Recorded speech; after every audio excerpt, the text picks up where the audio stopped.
Il n'y a qu'une seule image de cet homme de l'ombre. Aujourd'hui, il dirige une fondation Ressources pour le futur.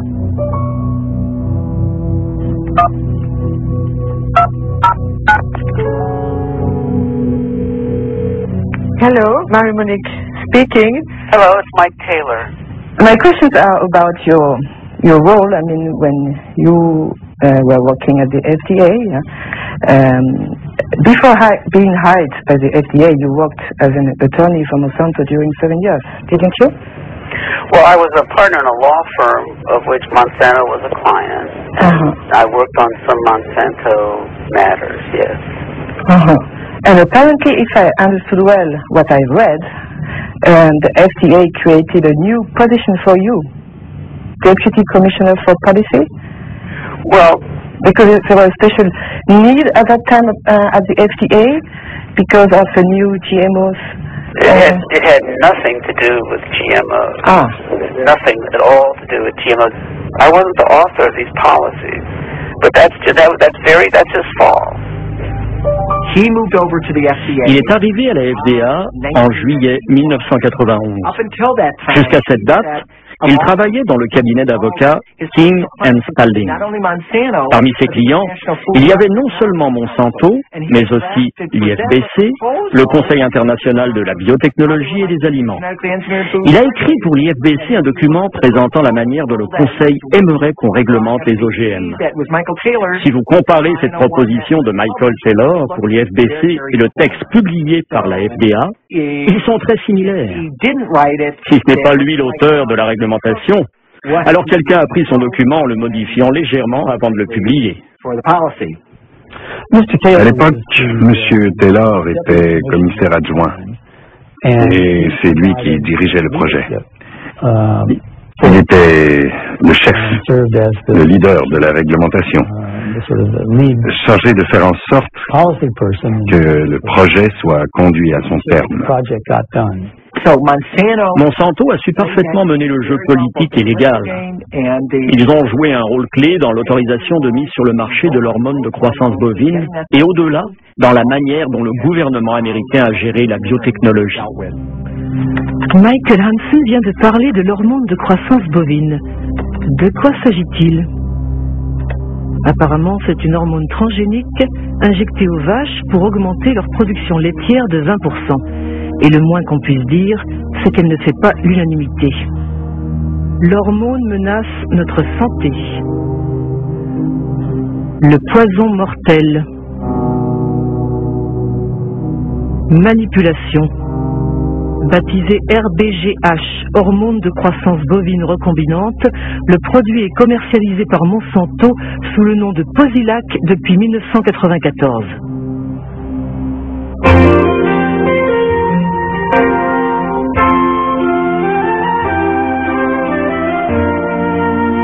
Posilac is the single most tested new product in history.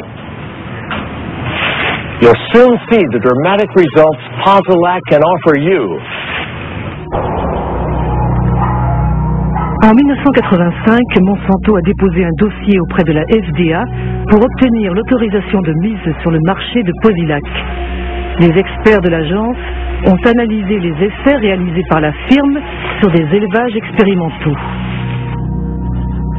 À la FDA, le vétérinaire en charge du dossier s'appelait Richard Burroughs. Dans une interview, il a déclaré que des officiels de l'agence ont supprimé et manipulé des données.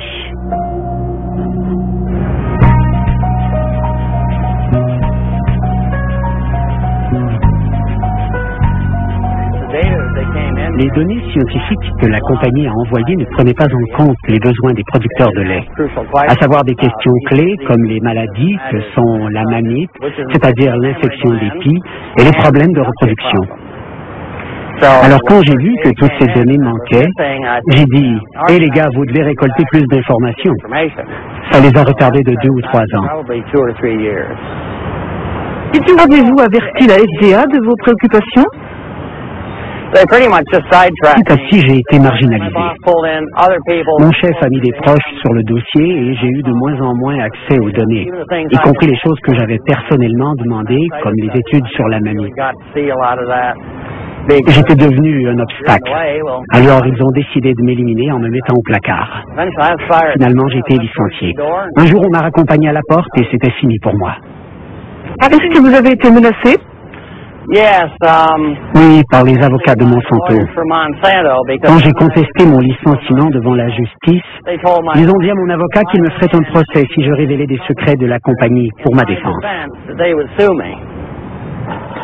Finalement, la FDA sera condamnée à réintégrer le vétérinaire trop consciencieux qui, écœuré, finira par démissionner. Mais ce n'est pas tout. Sur Internet, on parle aussi de documents volés à la FDA et transmis au docteur Samuel Epstein, qui dirige la coalition pour la prévention du cancer.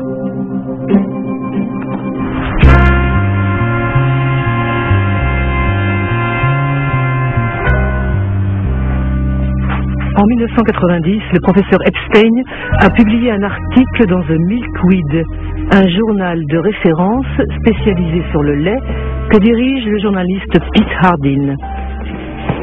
Un scoop basé sur des documents secrets que les deux hommes ont soigneusement épluchés. Un jour au bureau, j'ai trouvé une énorme boîte de documents envoyée de Washington par un expéditeur anonyme.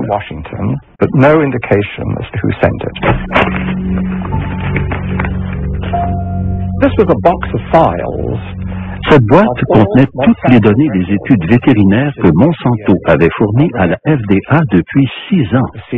Un vrai bonheur. La plupart de ces documents sont des originaux, avec la mention « Informations internes et confidentielles » qui ne peuvent pas être reproduites, révélées ou envoyées à l'extérieur de la société sans autorisation.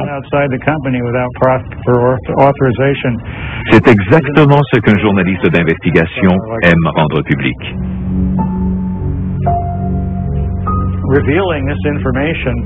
La révélation de ces informations a fait enrager Monsanto et la FDA. Nous avons pu prouver que les changements physiologiques observés chez les animaux piqués avec l'hormone étaient dramatiques.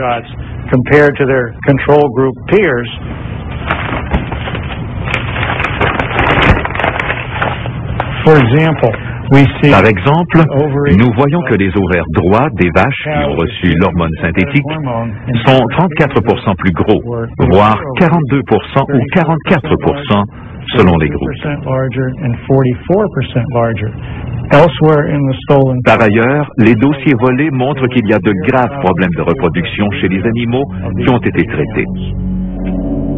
The data is conclusive. We provided the data, the raw data, and summary data, peer-reviewed data not done by us to support the submission. Every health authority who has looked at bovine somatotropin has found that it is completely safe for consumers. Pour Monsanto, non seulement l'hormone ne pose aucun problème, mais elle présente même des bénéfices pour le consommateur.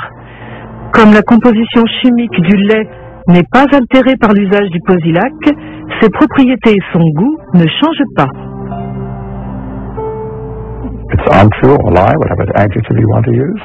Ce n'est pas vrai, c'est un mensonge. C'est un produit très différent pour plusieurs raisons. D'abord, comme les vaches souffrent souvent de mammites, il y a du pu dans le lait.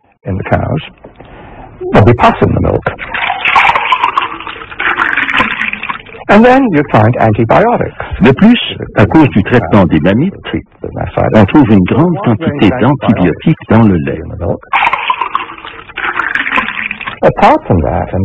Enfin, on constate une importante augmentation de ce qu'on appelle l'IGF-1, le facteur insuline de croissance.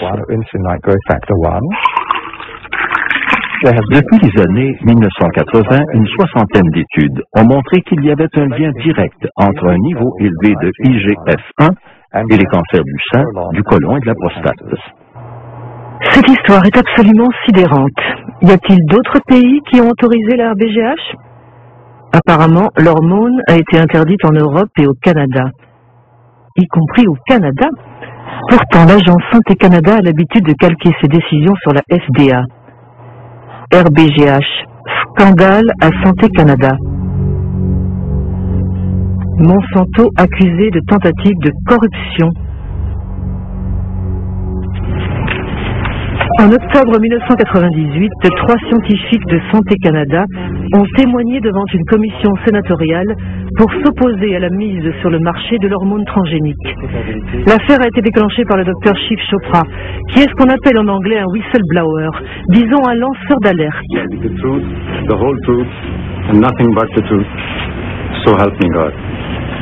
Je me demande quelle vérité je vais dire, celle que je connais ou celle que le ministère me dit de dire. Voilà mon conflit. Je vous demande à tous les trois, est-ce que certains d'entre vous ont été approchés par Monsanto? Dr. Hayden. J'ai assisté à une réunion en 1989-90. Des représentants de Monsanto m'avaient rencontré moi-même, le Dr. Brennan, mon chef de service, et le Dr. Messier également.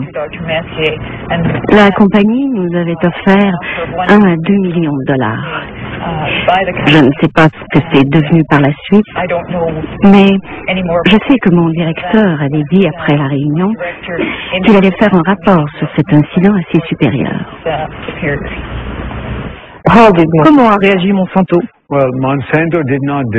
Monsanto n'a pas nié le fait qu'ils ont proposé 2 millions de dollars lors de cette réunion.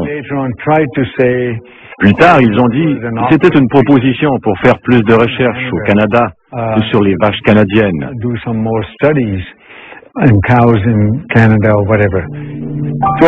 En tout cas, le résultat, c'est que l'hormone transgénique n'a pas été autorisée au Canada. À la suite des révélations canadiennes, le Parlement européen l'a banni pour toujours.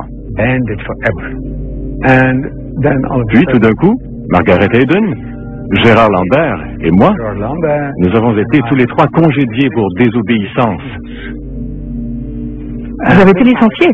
Oui, nous avons été licenciés. Nous avons porté l'affaire en justice. Aux États-Unis, le Congrès avait également ouvert une enquête à la demande des opposants de l'hormone transgénique. Ceux-ci dénonçaient notamment l'interdiction d'étiqueter le lait selon sa provenance, qui empêche les consommateurs de choisir. Mais curieusement, l'enquête du Congrès n'a jamais abouti.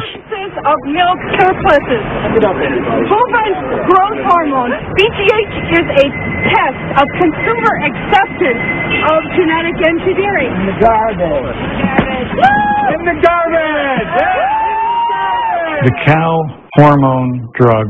L'hormone de croissance bovine représente la première application de la biotechnologie à la production d'aliments et Monsanto est une multinationale très puissante qui a beaucoup de relations au sommet de l'État. Pour le gouvernement fédéral, le développement de la biotechnologie représentait un enjeu si important qu'il a préféré ignorer ces questions, disons subalternes, que sont la santé des vaches ou des consommateurs. La raison pour laquelle la FDA a autorisé la mise sur le marché de la RBGH, c'est que beaucoup d'anciens salariés de Monsanto occupaient des postes clés à la FDA. Ils ont rejoint l'agence pour faire homologuer le produit. C'est ce qu'on appelle les portes tournantes, avec un effet de double hélice. Les portes tournantes. Oui, les portes tournantes. Il n'y a pas qu'en agriculture qu'il y a des portes tournantes. C'est dans beaucoup de secteurs. Donald Rumsfeld était le PDG de Searle, qui était une filiale de Monsanto.